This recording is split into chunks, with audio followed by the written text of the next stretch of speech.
Manchester City have now won 18 Premier League games in a row. As far as the top 5 European leagues is concerned, he's beaten the record that Barcelona had of 16 where he was manager, and he's chasing the record that Bayern Munich hold from October 13 to March 14 when he was manager.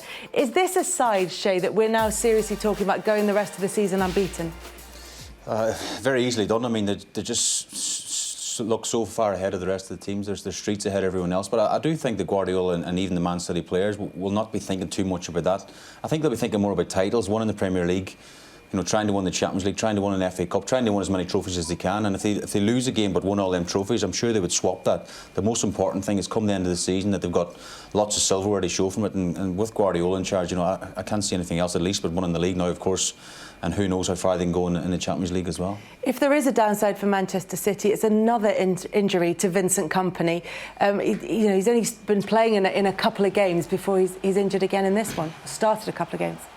It's been going on for a long time now, and it's got to the stage, unfortunately, for Vincent Kompany where Pep Guardiola can't rely on him, really. And it's sad, really, because he's been one of the great centre-backs we've seen in the Premier League era. I think at his absolute peak, he was good as anyone in world football, I would say, at that stage. And the fact that the player most like him now in the Premier League's actually moved today. And in Virgil van Dijk? Yes, Van Dijk's moved.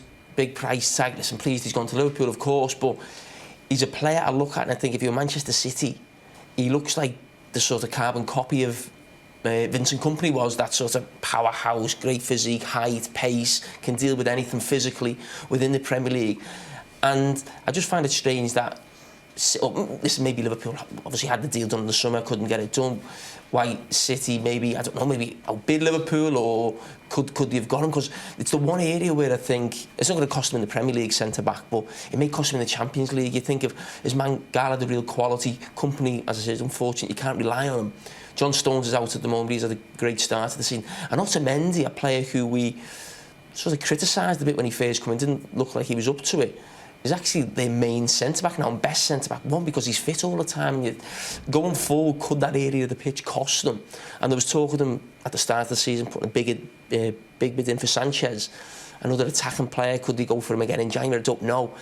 I just looked at it and thought, if you're Pep Guardiola, you do everything you can to get Van Dijk, but he's gone to Liverpool, but he looks the one now who could be the new Vincent Kompany, because we are talking about one of the best centre-backs we've seen. And as an aside, Manchester City's record signing is still 54 million, which is some way short of the 75 that we're expecting Liverpool to pay for Virgil van Dijk. But are you surprised they didn't try harder to get him? We assume that if City want a player, they can go in and blow everyone out I mean, the I feel water. sorry for Vincent. You see the pictures. I've played with Vincent, of course, in Man City, and you see him how frustrated he is. He's you know, ultimate professional. He's in the gym. He does everything by the book. And as Jamie says, the last couple of years, you know, it's difficult for the club to rely on now, because he's just this calf problems. It seems there must be an underlying problems. It could be from his back, whatever. But the bigger issue is that they do need cover in that position more so than anywhere else. They're linked with Johnny Evans, I think, in the summer as well, towards the end of the window. But they must have other targets. They have to have other targets, you know, come January. And the good thing about Man City, they have the finances to go out and get whatever centre-half Guardiola wants.